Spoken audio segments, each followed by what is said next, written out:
Hello guys, welcome to my YouTube channel. आज हम यहाँ पे पॉलिटी कवर अप करेंगे। तो ये निशा मैम है, उनके नोट्स के थ्रू है। तो साइकोलॉजी, मनोविज्ञान, व्यवहार का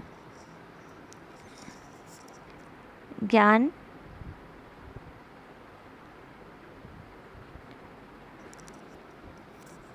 व्यवहार का विज्ञान है। साइकोलॉजी, मनोविज्ञान, व्यवहार का विज्ञान है। ऑन 16th सेंचुरी 1590 में साइकोलॉजी को 16th सेंचुरी में आत्मा का विज्ञान, स्टडी ऑफ सोल कहा गया था। अरस्तु, डेकार्ट, प्लूटो ने आत्मा का विज्ञान माना था। अरस्तु, डेकार्ट, प्लूटो ने आत्मा का विज्ञान माना था। मन का विज्ञान, पोम्पोलोजी, इटली, स्टडी ऑफ माइंड, पोम्पोलोजी इटली के थे।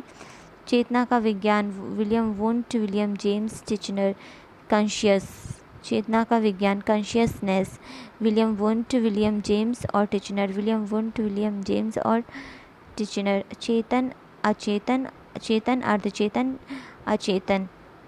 तो चेतन में कॉन्शियस माइंड, चेतन में हमारा कॉन्शियस माइंड रहता है। अर्धचेतन में सब कॉन्शियस माइंड और अचेतन में अनकॉन्शियस माइंड। व्यवहार का विज्ञान, ये बोला Watson, Woodworth, Skinner, Thorndike. Watson, Woodworth, Skinner, Thorndike. पहला व्यवहारवादी वॉटसन था, जिन्होंने मनोविज्ञान को व्यवहार का विज्ञान कहा। फादर ऑफ साइकोलॉजी, अरस्तु। फादर ऑफ साइकोलॉजी, अरस्तु, जिन्होंने आत्मा, मन, चेतना, व्यवहार दिया। आत्मा, मन, चेतना, व्यवहार का विज्ञान दिया। Father of real psychology, William Wundt. Father of real psychology, वास्तविक फादर जो है वो विलियम वुंट हैं, क्योंकि इसने 1879 में जर्मनी के लिप्जिंग में प्रथम प्रयोगशाला स्थापित की, इसलिए इसे फादर ऑफ रियल साइकोलॉजी कहा गया। Father of practical psychology, William Wundt. Father of education psychology, शिक्षा के मनोविज्ञान, Thorndike. Father of modern psychology, William James, आधुनिक मनोविज्ञान के विलियम जेम्स। शिक्षा मनोविज्ञान, शिक्षा के अंदर होनी चाहिए, यह रूसो ने कहा था। शिक्षा मनोविज्ञान शिक्षा के अंदर होनी चाहिए, रूसो ने कहा था। और साइकोलॉजी को शिक्षा में लाने का श्रेय रूसो को जाता है। साइकोलॉजी को शिक्षा में लाने का श्रेय रूसो को जाता है। शिक्षा क्या है? What is education? बच्चे के सर्वांगीण विकास, व्यवहार में परिवर्तन, कुछ भी सीखना। Change in behaviour in education. Intelligence, बुद्धि के चैप्टर में कोई भी पहला काम है वो विनय द्वारा किया जाता है। Knowledge, invention. विनय में, इंटेलिजेंस में ज्ञान, आविष्कार, निर्देश, आलोचना होती है। विनय में, इंटेलिजेंस में ज्ञान, आविष्कार, निर्देश, इनकी आलोचना होती है। किसी भी चीज़ में पॉजिटिव और नेगेटिव दोनों होती हैं।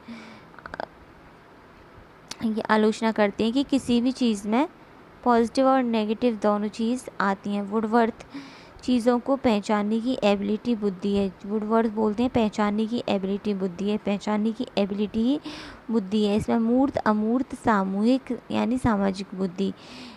कंक्रीट मूर्त, एब्स्ट्रैक्ट अमूर्त और सोशल सामाजिक। गैरेट के अनुसार बुद्धि के प्रकार, मूर्त, अमूर्त, सामाजिक। मूर्त या स्थूल। गैरेट के प्रकार, गैरेट के अनुसार बुद्धि के प्रकार, मूर्त या स्थूल, अमूर्त, सामाजिक। थॉर्नडाइक के अनुसार यांत्रिक बुद्धि, अमूर्त बुद्धि, सामाजिक बुद्धि, यांत्रिक या गामक बुद्धि। गैरेट के अनुसार मूर्त या स्थूल बुद्धि, अमूर्त, सामाजिक। थॉर्नडाइक के अनुसार यांत्रिक बुद्धि या गामक, यांत्रिक बुद्धि या गामक, अमूर्त, सामाजिक। थॉर्नडाइक के अनुसार मूर्त बुद्धि जो चीज़ें आपके सामने हैं और उन्हें देख के कार्य करते हैं, एक्शंस या एक्टिविटीज़ जो होती हैं सामने प्रेजेंट चीज़ों पर वर्क करते हैं, मूर्त बुद्धि कहते हैं। जैसे TV, mechanic, engineer, plumber, technician, ये मूर्तिकार हैं जो इंसान कल पुर्जे, मशीनी आदि का यूज़ करके काम करते हैं। अमूर्त बुद्धि जो चीज़ें आपके सामने नहीं हैं, जब उन पर काम करते हैं, जैसे भावनाएं, किताबी ज्ञान आदि, सिंबल्स, इमोशंस, साहित्यकार, मनोविज्ञान, राइटर आदि, ये अमूर्त बुद्धि के हैं। सामूहिक हैं जो खुद से ज़्यादा समाज की ओर ध्यान देते हैं। नेता, सोशल वर्कर, टीचर्स, जो समाज से रिलेट करता हो। वो सोशल हो गया। फैक्टर ऑफ इंटेलिजेंस, बुद्धि के कारक या बुद्धि के सिद्धांत। एक कारक का सिद्धांत, यूनिटरी मोनार्किक थ्योरी, यूनिटरी मोनार्किक थ्योरी। एक कारक सिद्धांत अल्फ्रेड विने ने दिया। विने ने बुद्धि को एक खंड, एक यूनिट, एक इकाई, इंसान जो भी सोचता है या जो कार्य करता है वो इस यूनिट से करता है। इस यूनिट को हम तोड़ नहीं सकते। बुद्धि को अविभाज्य या अखंड इकाई है, विने ने कहा। अविभाज्य या अखंड इकाई है, विने ने कहा। इस सिद्धांत को टर्मन स्टर्न जॉनसन के नाम भी उल्लेखित है। इस सिद्धांत को टर्मन स्टर्न जॉनसन के नाम भी उल्लेखित हैं। द्वि कारक सिद्धांत, टू फैक्टर थ्योरी, इसके समर्थक Spearman. Two factor theory, Spearman 1904। Spearman ने इसे जीएस फैक्टर भी कहा। सामान्य विशिष्ट सिद्धांत, सामान्य से विशिष्ट सिद्धांत भी कहा। स्पीयरमैन ने इसे सामान्य से विशिष्ट सिद्धांत जीएस फैक्टर भी कहा। स्पीयरमैन में बुद्धि को दो प्रकार से बताया, जनरल इंटेलिजेंस। स्पीयरमैन ने बुद्धि को दो प्रकार से बताया, जनरल इंटेलिजेंस जो हमारे अंदर जन्मजात बुद्धि है, जीएस सामान्य स्पेसिफिक। त्रिकारक स्पीयरमैन, जो बुद्धि जनरल टू स्पेसिफिक के बीच के आती है। त्रिकारक सिद्धांत स्पीयरमैन, जो बुद्धि जनरल टू स्पेसिफिक के बीच आती है। स्पेसिफिक इंटेलिजेंस, जिस बुद्धि को हम अनुभव, एक्सपीरियंस या एनवायरनमेंट कहीं से अर्जित करते हैं। स्पेसिफिक इंटेलिजेंट, स्पीयरमैन के अकॉर्डिंग स्पेसिफिक इंटेलिजेंस को अर्जित किया जाता है और जनरल इंटेलिजेंस जन्मजात होती है। जनरल इंटेलिजेंस जन्मजात होती है। तरल एवं ठोस बुद्धि का सिद्धांत आरवी कैटल। वंशानुक्रम, तरल किससे आता है? वंशानुक्रम। ठोस आता वातावरण। तरल बुद्धि वंशानुक्रम होती है और ठोस बुद्धि वातावरण से रिलेट होती है। ए और बी बुद्धि का सिद्धांत हैव। ए और बी बुद्धि का सिद्धांत दिया हैव ने। अ और ब बुद्धि सिद्धांत, अ और ब बुद्धि सिद्धांत, क और ख बुद्धि सिद्धांत। हैव समूह कारक सिद्धांत, ग्रुप वेक्टर थ्योरी, थर्स्टन।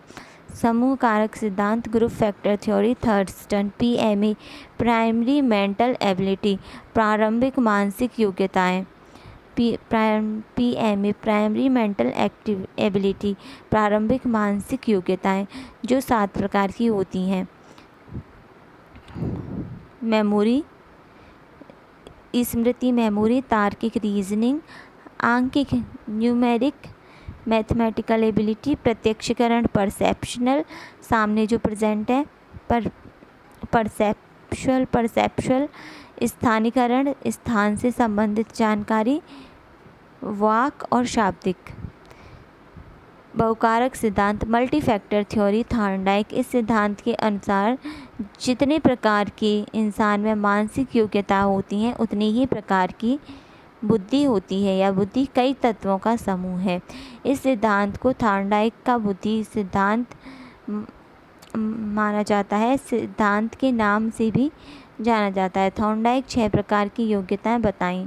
अंक योग्यता, शाब्दिक योग्यता, दिशा, तर्क, स्मरण शक्ति और भाषण। अंक योग्यता, शाब्दिक, दिशा, तर्क, स्मरण शक्ति, भाषण। बहुबुद्धि, multi intelligence theory, Howard Gardner. Multi intelligence theory, Howard Gardner. न्यायदर्श या प्रतिदर्श का सिद्धांत, थॉमसन। न्यायदर्श या प्रतिदर्श का सिद्धांत, थॉमसन। वर्गानुक्रम सिद्धांत, बर्ट एवं वर्नर। हायरार्कियल थ्योरी, वर्गानुक्रम सिद्धांत, बर्ट एवं वर्नर। Hierarchical theory. सक्रिय उत्पाद सिद्धांत, ऑपरेशनल प्रोडक्ट थ्योरी। सक्रिय उत्पाद सिद्धांत, operation product theory, JP Guilford.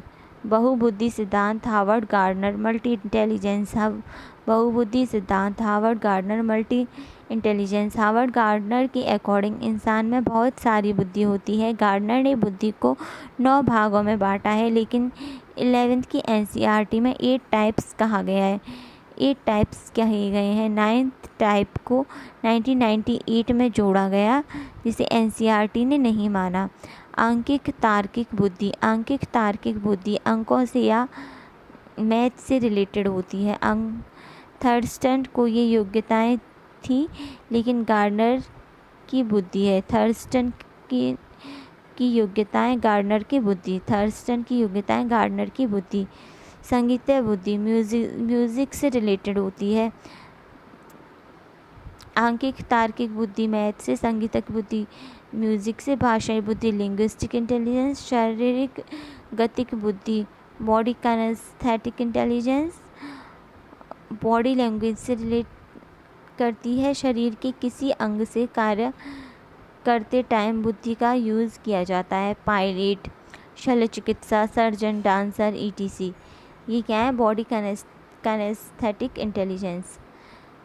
अतः व्यक्तिक बुद्धि इंट्रापर्सनल इंटेलिजेंस, जहाँ भी व्यक्ति शब्द आए, जहाँ भी इंट्राव्यक्तिक शब्द आए वहाँ हम खुद से ही रिलेट करते हैं। इंट्रा यानी कि खुद से रिलेट करते हैं, मतलब खुद से सोचते हैं बुद्धि, अतः व्यक्तिक बुद्धि कहलाती है, खुद की भावनाओं से संबंधित। अंतःपरा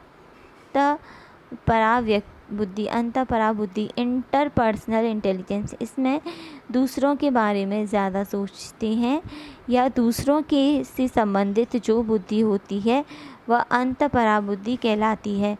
परा यानी कि दूसरा। स्थानिक बुद्धि स्पेशियल इंटेलिजेंस, स्थानिक बुद्धि स्पेशियल इंटेलिजेंस। प्राकृतिक बुद्धि 1998। अस्तित्ववादी बुद्धि 2000 में, जो हमारा जीवन अस्तित्व बताते हैं। जैसे बाबा, एक बच्चा अपनी उंगलियों का प्रयोग करके पियानो बजा रहा है, वह कौन सी बुद्धि का प्रयोग कर रहा है? शारीरिक गतिक बुद्धि, शारीरिक गतिक बुद्धि। बुद्धि का मापन मेजरमेंट ऑफ इंटेलिजेंस। बिनी ने सबसे पहले बिनी साइमन स्केल बुद्धि का मापन किया था। बिनी ने सबसे पहले बिनी साइमन स्केल द्वारा बुद्धि का मापन किया था। बुद्धि का पहला scale 1905 Binny Simon scale. Concept of mental as, मानसिक आयु भी बिनी द्वारा दिया गया। मानसिक आयु भी बिनी द्वारा दिया गया। बुद्धि लब्धि इंटेलिजेंस क्वाटेंट IQ, यह 1912 में जर्मन के मनोवैज्ञानिक स्टर्न द्वारा इंट्रोड्यूस किया गया। स्टर्न द्वारा IQ। बुद्धि लब्धि मानसिक आयु बटे वास्तविक आयु गुणे 100, मेंटल एज बटे क्रोनिकल MA/CA/100। यह फॉर्मूला भी स्टर्न दे दिया, लेकिन गुणा 100 से ये टर्मन ने किया था, एंडिशमेंट प्रोग्राम। बच्चे की वास्तविक आयु 12 वर्ष है एवं मानसिक आयु 16 वर्ष है, तो उसका IQ क्या है? तो मानसिक आयु है 16 वर्ष, तो ऊपर आएगी, और वास्तविक आयु CA करंट एज आएगी नीचे, इसको गुणा कर देंगे। बुद्धि लब्धि 120 से 130 तक, 130 से 140 तक ये प्रखर बुद्धि होती है। प्रखर बुद्धि जीनियस होते हैं। 120 से 130 तक तीव्र बुद्धि। 25 से कम जड़ बुद्धि, 25 से 50 मूर्ख बुद्धि, 50 से 70 पिछड़ा बालक, 50 से 70 की बुद्धि पिछड़ा बालक, 70 से 90 मंद बुद्धि, 90 से 110 सामान्य बुद्धि, 110 से 120 उत्तम बुद्धि और 120 से 130 वेरी सुपीरियर तीव्र बुद्धि। ये IQ टेबल टर्मन द्वारा दी गई है। हैंडीक्राफ्ट हस्तशिल्प की शिक्षा किन बच्चों को दी जानी चाहिए? मंद बुद्धि। 10 वर्ष का बच्चा 14 साल के बच्चे के कितना जान सकता है? तो 14 साल मेंटल एज बटे करंट एज, तो 10 साल का बच्चा 14 साल के बच्चे से कितना जान सकता है? गुणे 100। 140। बुद्धिमापन की विधियाँ। व्यक्तिगत सब्जेक्टिव, ऑब्जेक्टिव सामूहिक ग्रुपिंग। व्यक्तिगत verbal non verbal, objective verbal non verbal. Verbal में शाब्दिक आएगा, नॉन वर्बल में अशाब्दिक आएगा। इसमें भी वर्बल में शाब्दिक, नॉन वर्बल में अशाब्दिक।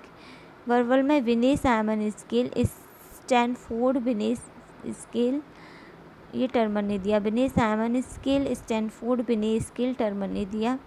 Wechsler value test, Wechsler value test दिया। नॉन वर्बल में पोर्टियस भूल Bhulaiyaa test, non verbal. Army alpha test verbal, army सामान्य test verbal, army beta test non verbal, Chicago परीक्षण टेस्ट नॉन वर्बल। एक ही टाइम में एक ही बच्चे की बुद्धि को मापा जाता है। ऑब्जेक्टिव टेस्ट जब एक टाइम में पूरे ग्रुप की बुद्धि का मापन किया जाता है। भारत में सर्वप्रथम बुद्धि का परीक्षण 1922 में डॉक्टर राइज ने किया था। उन्होंने हिंदूवादी विनय साइमन स्केल का प्रयोग किया था। इमोशनल इंटेलिजेंस के Daniel Goleman, EI emotional intelligence Daniel Goleman. सांस्कृतिक बुद्धि कैटल और Raven, Cattell cultural intelligence Cattell और रेवन टेस्ट है। प्रोग्रेसिव मैट्रिसेस कैटल द्वारा दिया गया था, प्रोग्रेसिव मैट्रिसेस कैटल द्वारा दिया गया था। सांस्कृतिक मुक्त बुद्धि परीक्षण रेवन द्वारा दिया गया था, सांस्कृतिक मुक्त बुद्धि परीक्षण रेवन द्वारा दिया गया था। जलोटा और भाटिया बुद्धि परीक्षण ये दोनों भारत में किए गए थे, जलोटा और भाटिया भारत में किए गए थे। जलोटा बुद्धि परीक्षण और भाटिया बुद्धि परीक्षण दोनों ही सामूहिक टेस्ट हैं। मंद बुद्धि परीक्षण ही ज़्यादा अपराध की तरफ जाते हैं। निष्पादन टेस्ट डिसेबल्ड बच्चे कमी वाले बच्चे के लिए टेस्ट होता है। Chapter 2 thinking. तो थिंकिंग है प्रत्यात्मक चिंतन, परसेप्शुअल थिंकिंग, कल्पनात्मक चिंतन, इमेजिनेटिव थिंकिंग, अपसारी चिंतन, डाइवर्जेंट थिंकिंग, अभिसारी चिंतन, कन्वर्जेंट थिंकिंग। 5वां आलोचनात्मक चिंतन, क्रिटिकल थिंकिंग। प्रत्यात्मक चिंतन जब हम सामने किसी चीज़ को देखकर चिंतन करते हैं। प्रत्यात्मक चिंतन जैसे आग लगी हो और इसे देखकर हम चिंतन करते हैं कि आग को कैसे बुझाया जाए। कल्पनात्मक चिंतन अपने मन ही मन चिंतन करना, कल्पना करते रहना। अपसारी चिंतन जब हम एक चीज़ को एक से अधिक तरीके से सोचते हैं तो यह अपसारी चिंतन कहलाता है। हम किसी चीज़ को लेकर यह सोचते हैं कि इसका यूज़ कहाँ कहाँ और कैसे कैसे कर सकते हैं। क्रिएटिविटी सृजनात्मक, प्रतिभाशाली और क्रिएटिव बच्चों में अपसारी चिंतन पाया जाता है। अभिसारी चिंतन जो चीज़ फैक्ट या तथ्यों से रिलेटेड होती है, अर्थात जो रूल या नियम से हम उन्हें बदल नहीं सकते, उन पर डिपेंड होते हैं, उसे अभिसारी चिंतन कहते हैं। ये हमेशा सही राइट्स होता है। जैसे 2.2 कितना हुआ 4, यह सबके लिए समान ही रहेगा। बुद्धि समावेश करती है। इंटेलिजेंट इंक्लूड्स अभिसारी चिंतन। बुद्धि में अभिसारी चिंतन होता है क्योंकि मनोवैज्ञानिकों का मानना है कि बुद्धि करेक्ट होती है, फिक्स होती है और वह करेक्शन और फिक्सेशन को लेकर चलती है। आलोचनात्मक चिंतन, इस चिंतन में चीज़ों को बिना जाने पहचाने और उनके बारे में नेगेटिव या पॉजिटिव सोचते हैं। जब हम किसी एकेडमी में पढ़ते नहीं गए तो कैसे कह सकते हैं कि वह सही है या नहीं, इसके बारे में सोचना आलोचनात्मक चिंतन है। थ्योरी ऑफ जीन पियाजे का संज्ञानात्मक विकास, कोग्निटिव डेवलपमेंट बाय जीन पियाजे स्विट्ज़रलैंड के 1896 से 1980 तक। इन्होंने अपना प्रयोग अपने बच्चे पर किया था और वॉटसन ने भी अपना प्रयोग अपने बच्चे पर ही किया था।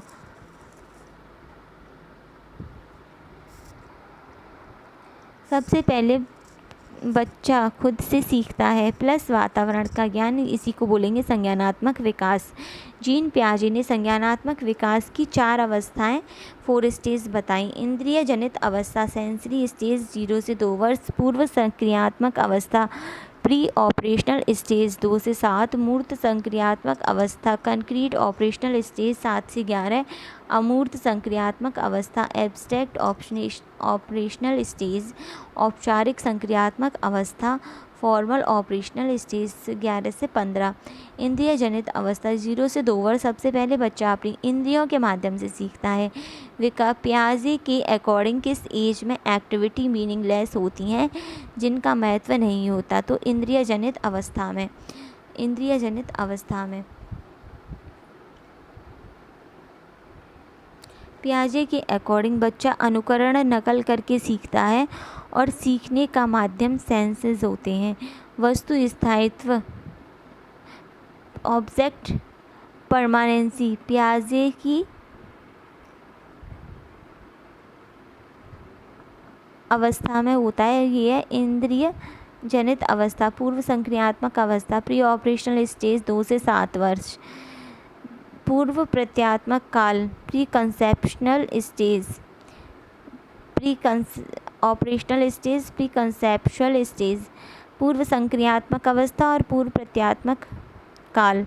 इस अवस्था में बच्चे में विचार आने लगते हैं, वे सोचने समझने लग जाते हैं, जिज्ञासा प्रश्न करना आदि इस अवस्था में होता है। इसमें बच्चा अहम केंद्रित ईगो सेंट्रिक होता है। इस एज में बच्चा अपने आप को ज़्यादा स्मार्ट समझता है। इस अवस्था में बच्चा जीववाद एनिनिज्म अर्थात उसी चीज़ों का ज्ञान हो जाता है कि कौन सी चीज़ नकली है या असली। पहली अवस्था में सहज स्कीमा भी नाम दिया जाता है 0 से 2 वर्ष को। पूर्व संक्रियात्मक अवस्था पूर्व प्रज्ञा काल और अंत प्रज्ञा काल, 2 से 4 पूर्व प्रज्ञा काल और 4 से 7 अंत प्रज्ञा काल। मूर्त संक्रियात्मक अवस्था 7 से 11 कंक्रीट ऑपरेशनल स्टेज, कंक्रीट माने ठोस अवस्थाओं में चिंतन डोमिनेट करता है। अमूर्त संक्रियात्मक अवस्था जब चीज़ें आपके सामने हैं तो वह मूर्त, और जब चीज़ें आपके सामने न हों तो चिंतन होता है, वह अमूर्त अवस्था में होता है। चीज़ों और घटनाओं पर जब बच्चा मूर्त चिंतन प्रारंभ कर देता है तो वह मूर्त अवस्था में आता है। यदि प्रारंभ शब्द आए तो मूर्त अवस्था होगी। मूर्त चिंतन को विकसित कर देता है। जब विकसित करने की बात आए तो अमूर्त अवस्था आएगी। मूर्त चिंतन को विकसित कर देता है। जब विकसित करने की अवस्था आए तो अमूर्त अवस्था आएगी। बच्चों में अमूर्त चिंतन कब शुरू हो जाता है? तो अमूर्त संक्रियात्मक अवस्था में। मूर्त तार्किक चिंतन कब शुरू होता है? मूर्त संक्रियात्मक अवस्था में। चिंतन हमेशा तार्किक होता है। 7 से 11 एज में बच्चों में कंजर्वेशन पाई जाती है। कंजर्वेशन मैथमेटिकल टर्म ये तीसरी अवस्था में आता है। अंशपूर्ण का ज्ञान आधा पूरा का ज्ञान ये भी तीसरी अवस्था में होता है। एनालॉजी समानता बच्चा 2 सेम चीज़ों को समझ सकता है। एनालॉजी समानता बच्चा 2 सेम चीज़ों को समझ सकता है। क्लासिफिकेशन वर्गीकरण बच्चा अलग अलग 2 चीज़ों को बता सकता है। विचारों में विलोमता अपोजिशन पलटावी अवस्था जैसे जैसे 6 + 4 10 पता है तो उसे इसका रिवर्स 10 - 6 4 ये भी पता होता है। अमूर्त अवस्था में 11 से 15 में क्या होता है? मानसिक द्वंद्व मेंटल कन्फ्लिक्ट इस अवस्था में होता है। जीन पियाजे के कुछ वर्ड्स हैं अनुकूलन एडेप्टेशन, इसको संतुलन भी बोलते हैं। अनुकूलन संतुलन एडेप्टेशन ये क्या करता है? आत्मसातीकरण एसिमिलेशन और एकोमोडेशन करता है, अनुकूलन संतुलन। बच्चा जब खुद से सीखता है और वातावरण से सीखता है तो कुछ ना कुछ संतुलन होता है। आत्मसातकरण, अपने आप में ग्रहण करना, अपने आप में ग्रहण करना। जब बच्चा पहले की नॉलेज में ही और वातावरण से सीखकर नॉलेज में ओल्ड नॉलेज को ऐड कर लेता है तो ये आत्मसातकरण कहलाएगा। यानी आत्मसातकरण यानी एसिमिलेशन, आत्मसातकरण एसिमिलेशन। और समन्वय संविष्टीकरण, जो ज्ञान पहले से ही उसमें चेंज करके नया ज्ञान प्राप्त करना समंजन कहलाता है। एकोमोडेशन, समंजन संविष्टीकरण एकोमोडेशन, समंजन संविष्टीकरण एकोमोडेशन और अनुकूलन संतुलन होता है।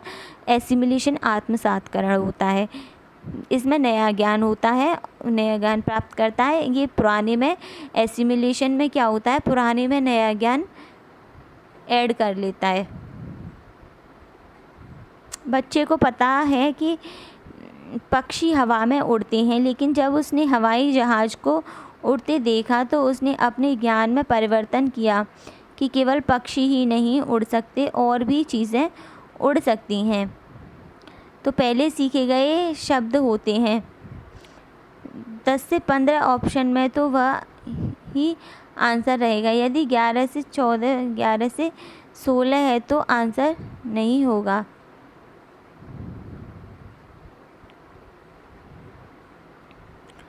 Kohlberg moral development theory, Kohlberg का नैतिक विकास का सिद्धांत, कोलबर्ग का नैतिक विकास का सिद्धांत कोलबर्ग और जीन पियाजे दोनों के द्वारा ही दी गया है। मोरल डेवलपमेंट थ्योरी, नैतिक विकास का सिद्धांत। कोलबर्ग ने नैतिक विकास को 3 लेवल अर्थात 3 स्तर और 6 अवस्थाओं में बांटा।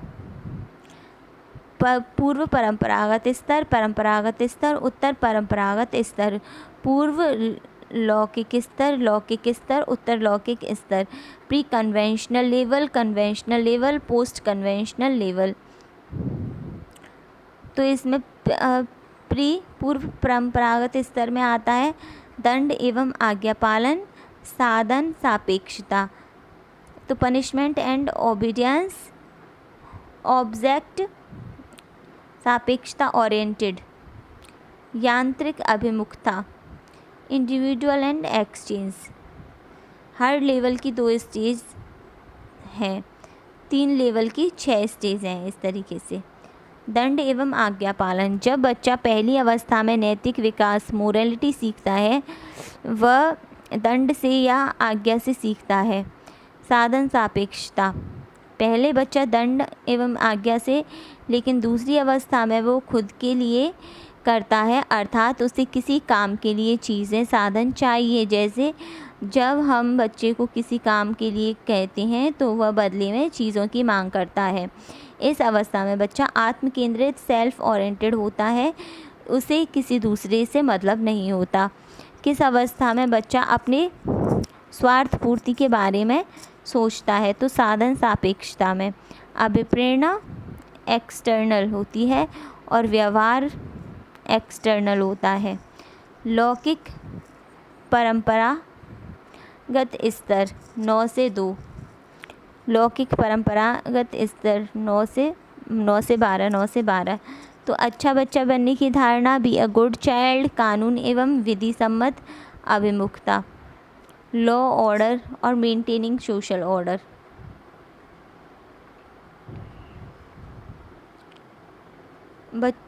अच्छा बच्चा बनने की धारणा, परस्पर एक रूप अभिमुखता, परस्पर एक रूप अभिमुखता। बच्चा खुद को अच्छा कहलाने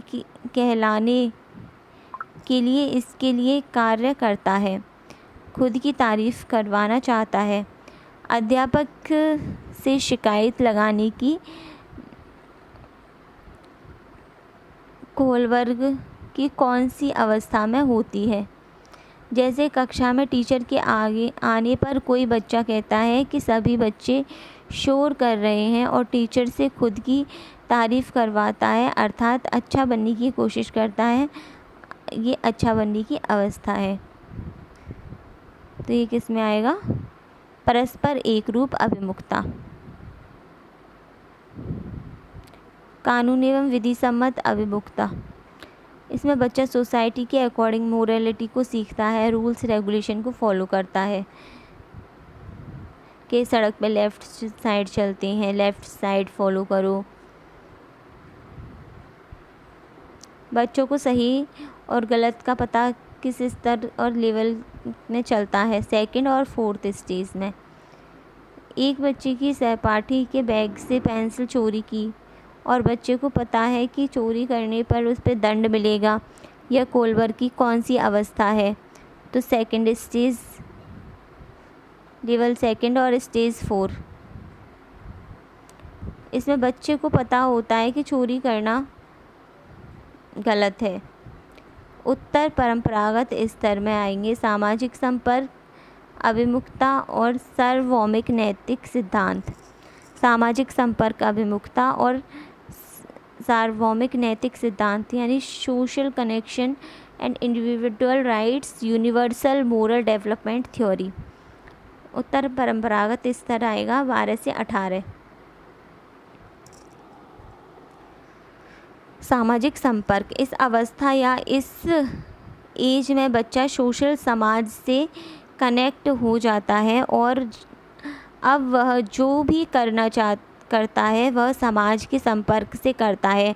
सोशलिटी के रूल और रेगुलेशन से मोरालिटी को सिखाता है। सही और गलत का पता फोर्थ अवस्था में लग जाता है, लेकिन सही और गलत में अंतर करना और सही और गलत के अकॉर्डिंग व्यवहार करना फिफ्थ अवस्था में सीखता है। और इस अवस्था में बच्चा जब गलत होता हुआ देखता है तो वह उसे बदलना चाहता है, लेकिन बदल नहीं पाता क्योंकि अभी उसकी एज इतनी नहीं होती वह कुछ चेंज कर सके। सार्वभौम नैतिक सिद्धांत, अंतिम अवस्था। कोलबर्ग कहता है कि इस अवस्था में इसका नैतिक विकास कंप्लीट हो जाता है और वह आगे की एज में इसी के अकॉर्डिंग बिहेव करता है। इस अवस्था में बच्चे का मेंटल लेवल इतना होता है कि अपने विचारों से दुनिया को प्रभावित करता है और वह सोसाइटी को बदलने की क्षमता भी रखता है। एक बच्चा है, उसे कॉलेज से निकाल दिया जाता है और पूरे कॉलेज उसके पीछे चला जाता है और प्रिंसिपल को कहा जाता है कि उसे वापस लाया जाए। तो यह स्टेटमेंट कौन सी अवस्था में आता है? सिक्स्थ स्टेज में आएगा। तो युवा कॉलेज स्तर थर्ड लेवल 5 और 6 में विचारों को प्रभावित करता है, तभी वो उसके पीछे जाते हैं, इसलिए सिक्स्थ स्टेज में आएगा ये। कोलबर्ग के हिसाब से फर्स्ट लेवल पर क्या नहीं आता? तो कानून और अभिमुखता नहीं आते। क्या आता है फर्स्ट लेवल पे? आत्म केंद्रित बनना, दंड एवं आज्ञा पालन, साधन सापेक्षता। कोलबर्ग के किस लेवल पर बच्चा का बिहेवियर कैसा होता है और मोटिवेशन कैसा होता है? फर्स्ट लेवल पर मोटिवेशन और बिहेवियर होता है, एक्सटर्नल होते हैं ये। सेकंड लेवल पर मोटिवेशन तो इंटरनल होता है और बिहेवियर एक्सटर्नल होता है।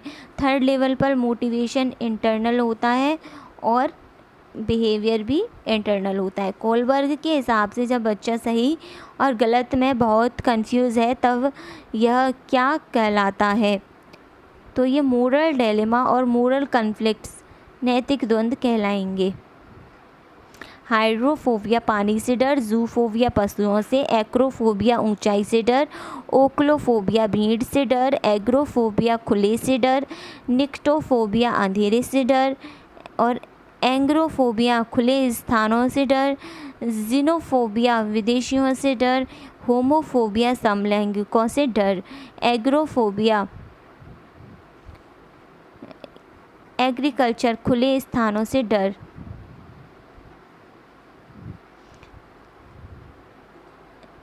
एर्थोफोबिया इंसानों से डर, एर्थोफोबिया में इंसानों से डर, निक्टोफोबिया निक्टोमिस निशा रात और अंधेरे से डर, डिसलेक्सिया पठन संबंधी विकार लेक्सिया, इंसोमेनिया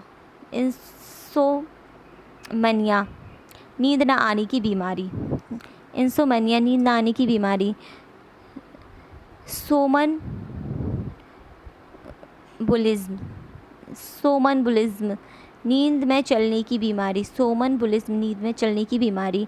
डिसलेक्सिया पठन संबंधी विकार, difficult in learning to read.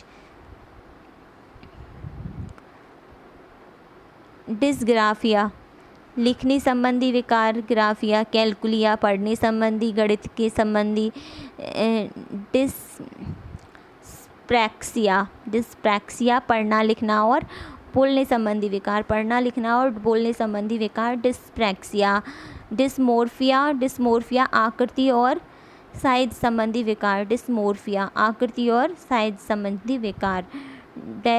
Delirium दिमाग का सहज होना, असहज होना। DELIRIUM डेलिरियम दिमाग का असहज होना। डिस्टोपिया बुरी काल्पनिक बुरी स्थिति, डिस्टोपिया काल्पनिक बुरी स्थिति, डिस्टोपिया काल्पनिक बुरी स्थिति। डिस्थीमिया तनावग्रस्त स्थिति, शारीरिक रूप से अक्षम बच्चे, शारीरिक रूप से अक्षम बच्चे, डिस्थीमिया तनावग्रस्त स्थिति। सोलिलोक्वी अपने आप से बात करना, सोलिलोक्वी अपने आप से बात करना। एमनेशिया भूलने की बीमारी, एमनेशिया भूलने की बीमारी। डिस्फ्रेजिया बोलने संबंधी विकार, डिस्फ्रेजिया बोलने संबंधी विकार, डिस्फ्रेजिया बोलने संबंधी विकार। निम्न में से कौन सा व्यवहार बच्चे की अधिगम योग्यताओं की पहचान करता है? बी को डी, वॉज को सौ, श को श लिखना अधिगम निर्योग्यता आएगा। इसको बोलेंगे डिसलेक्सिया।